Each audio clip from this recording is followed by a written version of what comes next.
Bob McDermott.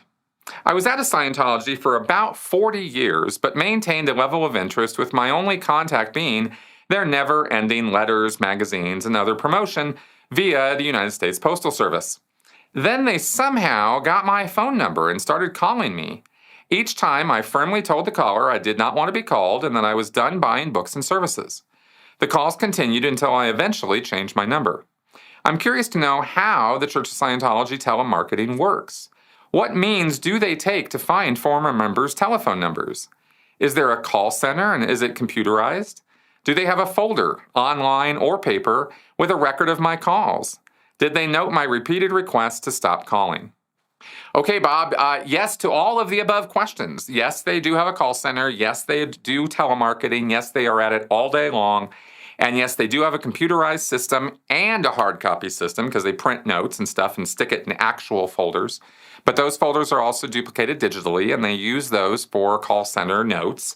And yes, those notes should be updated with every single time you told a person, I don't want to be called, please stop calling me.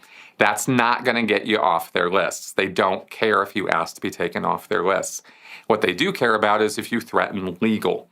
And this is, again, a point of the policy versus the real world. So I can't guarantee you that threatening a legal action is going to get you removed from the list.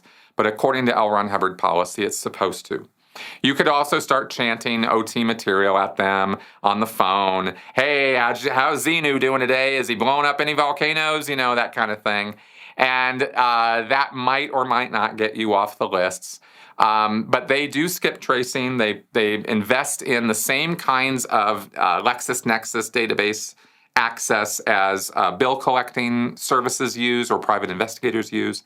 Scientology pays a pretty penny for that so that they can track people down and contact them and resell them on coming back to Scientology. That's the entire effort, and it has been for at least the last 15 years or so that they've been doing this. They went full boogie, balls to the wall when the basics were re-released, when all those basic books and lectures, I think that was 2004 or 6 or something.